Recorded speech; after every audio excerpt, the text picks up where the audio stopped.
struck in international waters. No U.S. forces were harmed in the strike, and 3 male narco-terrorists who were aboard the vessel were killed. To all narco-terrorists who threaten our homeland, if you want to stay alive, stop trafficking drugs. If you keep trafficking deadly drugs, we will kill you. Again, that is a post there coming in from Secretary Pete Hegseth. The war on drugs, as we understand it today, started on June 17, 1971, when it was declared by then-President Richard Nixon. He claimed that drug abuse was public enemy number 1. This war has continued in one form or another ever since. On September 2nd of 2025, however, we saw a significant escalation in this conflict when the current administration changed its policy on engaging vessels that are suspected of transporting narcotics to be sold in the United States. Previously, boats which were known to be or suspected of transporting narcotics had to be intercepted either by Coast Guard vessels while still on the open ocean or by other law enforcement agencies once they reached the continental United States. Recently, however, boats that are confirmed to be transporting narcotics have been engaged with precision munitions, frequently leading to the deaths of these vessels' crews. This escalation may seem extreme, but it is not an unprecedented reaction to a credible threat to the safety of American citizens, especially one which originates from a foreign nation. The Mexican Revolution is an interesting case study for the history of United States diplomacy in South America, as Mexico is one of just 2 nations in the world that shares a land border with the United States. As such, the United States' various interventions in the Mexican Revolution shaped America's foreign policy development in a way other American interventions in South America really couldn't, due to their size, distance from America, and isolation from the American public. The Mexican Revolution started in 1910 and would last until 1920 and involved years of conflict between dozens of warlords and roving revolutionary bands. It would also play host to multiple failed governments before Mexico would emerge from the revolution with a new and, to the United States, profoundly scary socialist government.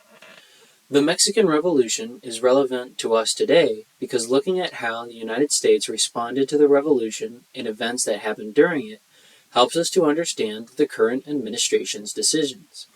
Though the U.S. would support different sides indirectly throughout the whole war, the U.S. only had 2 direct boots-on-the-ground interventions in the Mexican Revolution. The first was the occupation of Veracruz.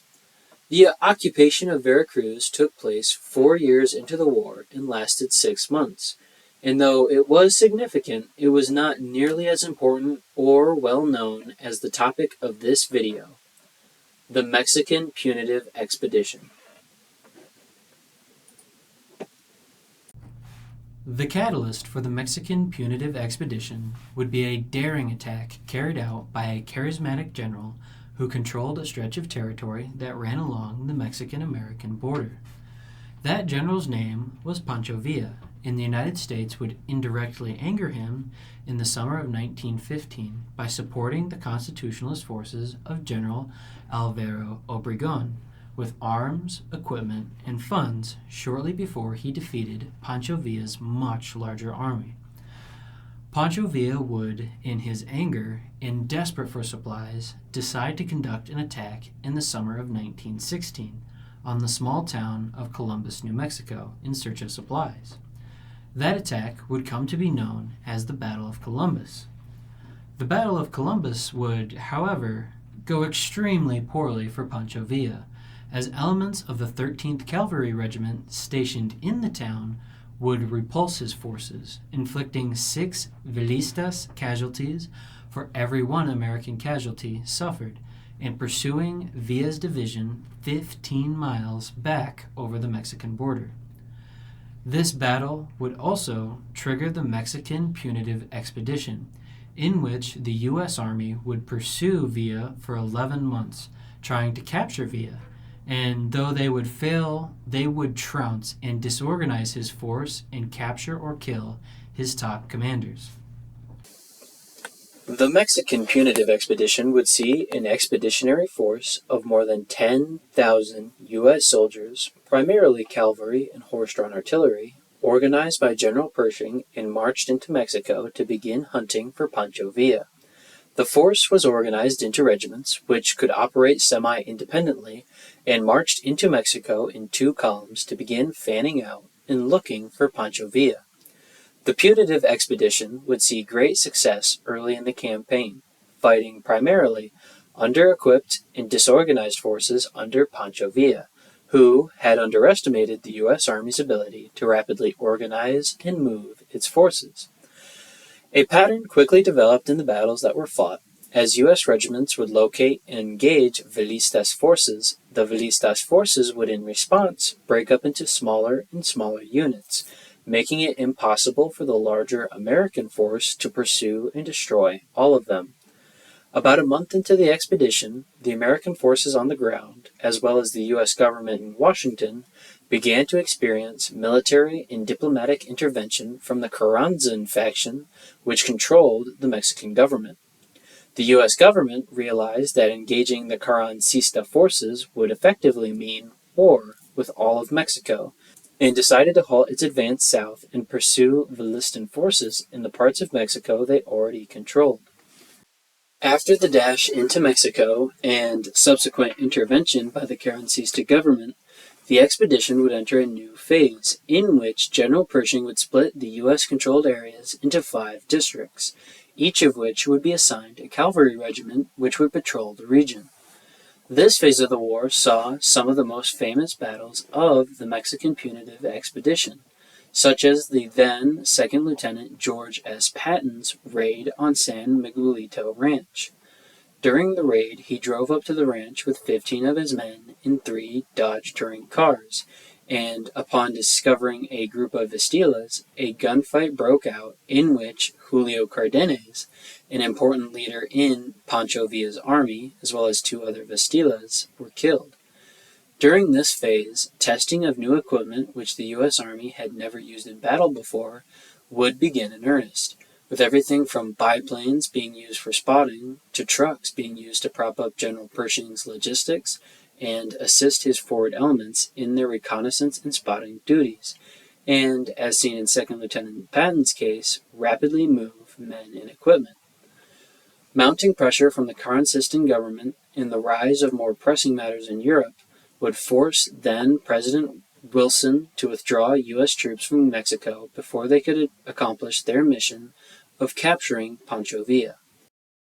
Though not a stated objective of the expedition, one area in which it exceeded was preparing the U.S. military for what it would experience in World War I, by giving the U.S. military valuable experience in how to use simple vehicles such as trucks in the logistics trains and how to use complex vehicles such as planes for complex tasks such as scouting, targeting, and even bombing.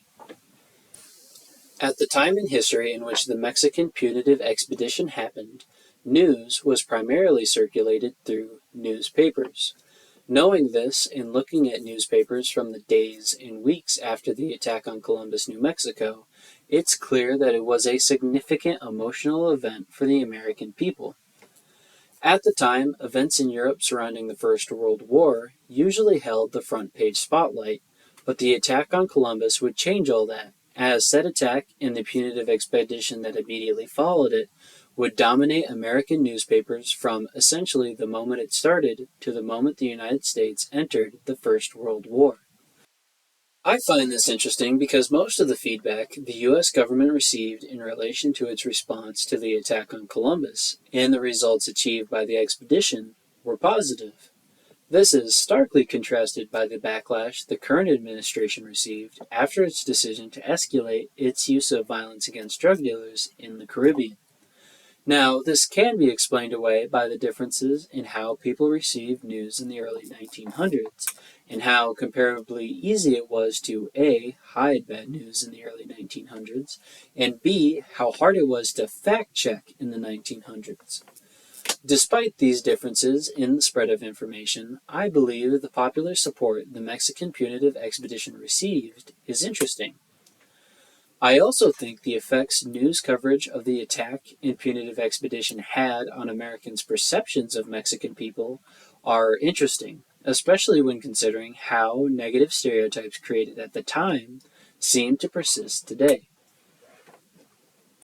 Though the Mexican punitive expedition happened over a century ago, I believe the impacts it had on both the United States government and its people are important to study. Without the U.S. punitive expedition, other interventions and occupations that happened in, for example, the Bahamas as part of the Banana Wars would have been harder to justify and harder to maintain. Additionally, ham-fisted use of force during the expedition gave the U.S. government experience in managing the political fallout of armed intervention in other nations' affairs, experience that it is still using today to deal with issues in the Caribbean as it sees fit.